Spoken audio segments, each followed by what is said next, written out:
An economy is an area of the production distribution. Saravana Who is the disturbance of the distribution of the contribution of the constitution of India? Saravana Meenakshi என்ன ஆச்சு? தூக்கத்துல எக்கனாமின்னு உளறிட்டு இருக்க. அது அவ்வளவு சத்தமாவா கேட்டுச்சு? நல்லா சவுண்டாவே கேட்டுச்சு. என்ன திடீர்னு எக்கனாமி மேல எக்கச்சக்க காதல்? அது ஒண்ணும் இல்லை மீனாட்சி. காலை 4 மணிக்கெல்லாம் அலாரம் வச்சு எழுந்திரிச்சு படிச்சுட்டு இருந்தேனா, அதனால இப்போ அப்படியே தூக்கம் கணக்கிடுச்சு. தூக்கத்தில் காலைல படிச்சதெல்லாம் கடன் வெளியே வந்துருச்சு. வெயிட் காலையில 4 மணிக்கு அலாரம் வச்சு படிச்சியா? ஓட்ட வாய்டா சரவணா, உனக்கு இப்படியாடா உலக தொலைவே? உண்மைதான்டா. ஆமா, அதாவது இந்த படிச்சு முடிச்சு ரொம்ப நாள் ஆயிடுச்சுல, அதை படிச்சதெல்லாம் மறந்து போயிடக்கூடாதுன்னு மனசுக்குள்ள நிறைய ரிவைஸ் பண்ணிட்டு இருந்தேன். Wow, that's good. It's good day. அப்பாடா நம்பிட்டா. அப்போ மீனாட்சி என்ன இந்த பக்கம்? சும்மாதான் உன்னை பார்க்கணும் போல இருந்துச்சா, அதான் வந்தேன். அது அப்படி சொல்லக்கூடாது. உங்க அழகு முகத்தை பார்க்கணும் போல இருந்துச்சு, அதான் ஓடோடி வந்துட்டேன். கோபால் ஓடோடி வந்துட்டேன். அப்படியே பண்றியாடா என் தங்கம்? தேங்க்ஸ் மீனாட்சி. நீ ரொம்ப டேலண்டான ஆளு. கைவசம் பல விதைய வச்சிருக்க. ஆமா, ஒண்ணு விட்டா ஒண்ணு சோறு போடும்ல.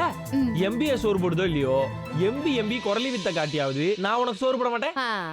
நீ எதுக்கு வித்தையெல்லாம் காட்டி கஷ்டப்படணும்? உன் எம்பிஏ கோல்ட் மெடல் என்னைக்குமே நமக்கு சோறு போடும். நீ எதுக்கு கவலைப்படுற? எங்க சுத்தினாலும் எம்பிஏலயே வந்து நிக்கிறாளே. செல்லம், நம்ம கல்யாணத்துக்கு அப்புறம் எப்படி நீ என்ன பாத்துப்ப? எப்படி பாத்துக்குவனா? சும்மா தங்கத்தட்டுல வச்சு உன்னை தாங்குவேன். ஆமா, காலையில 6 மணிக்கு ஆவி பறக்கிற காப்பியோட உன்னை எழுப்பி விட்டு வெது வெதுப்பா வெந்நீர் போட்டு உன்னை நானே குளிப்பாட்டி தலை தோட்டி விட்டு அடுக்கடுக்கா மடிச்சு வச்சு அட்டகாசமான புடவைய கட்டி விட்டு தலைவாரி பூ வச்சு அழகான நெத்தியில அளவான பொட்டு வச்சு அதுக்கப்புறம் டேபிள்ல 4 தட்டு வச்சு அதுல இட்லி 4 புட்டு வச்சு கார சட்னி, கடலை சட்னி, தேங்காய் சட்னி, புதினா சட்னின்னு வகை கொண்டா தொட்டு என் கையாலேயே உனக்கு ஊட்டி விட்டு உன் ஹேண்ட்பேக் எடுத்து ஏன் தொல்ல மாட்டிக்கிட்டு என் வண்டியில உன்னை ஏத்திக்கிட்டு அழுங்காம குலுங்காம சும்மா அப்படின்னு ஆபீஸ் வாசல்ல கொண்டு போய் விட்டு அங்க இங்கன்னு யாராவது பாக்குறாங்களான்னு பாத்துட்டு யாரும் பாக்காதப்ப உனக்கு ஒரு கொடுத்துட்டு உன்கிட்ட இருந்து ஒரு உமாவை வாங்கிக்கிட்டு அத மனசுலயே நினைச்சுக்கிட்டு வண்டியை திருகுனா வண்டி வீட்டு வாசல்ல போய் நிக்கும்.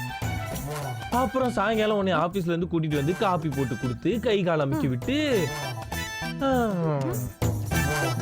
அப்புறம் உனக்கு காபி போட்டு கொடுத்து கை கால் அமைக்கி விட்டு.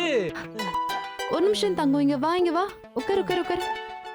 ஆமா, இதுக்கு நடுவுல நீ வேலைக்கெல்லாம் போக மாட்டியா? என்ன வேலைக்கு அனுப்பிட்டு நீ ஜாலியா கால் மேல கால் போட்டு ஹாயா உட்கார்ந்திருக்கலாம்னு பாக்குறியா?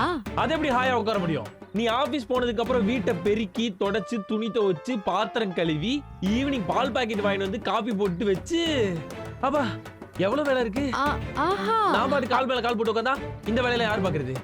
அப்போ நீ வீட்ல தான் இருக்க போறியா? Absolutely, I am the house maker, home husband. நீ கீயன்கா பார்த்தது இல்ல? ஆஹா, அதெல்லாம் சினிமாக்கு வேணா செட் ஆகும். இந்த ரியல் லைஃப்க்குலாம் செட் ஆகுது செல்லம். ஏன் செட் ஆகாது? மனம் இருந்தால் மார்க் பந்து. பொண்ணுங்க தான் இந்த வேலை செய்யணுமா என்ன? ஏன் ஆம்பளைக்கு செய்யக்கூடாதா? அப்படியெல்லாம் இல்ல, ஆம்பளைங்களும் செய்யலாம் தான். ஆனா வேலைக்கு போயிட்டு வந்து ஃப்ரீயா இருக்கிற நேரத்துல வைஃபுக்கு ஒத்தாசையா இருக்கலாம். ஆனா இப்படி வீட்லயே இருந்து எல்லாத்தையும் செய்யறதெல்லாம் சரி வராது தங்கம். அதெல்லாம் சரியா வரும். நான் ஒரு திறமையான இனிமையான இல்லத்தரசனா இருந்து காமிக்கிறேன்.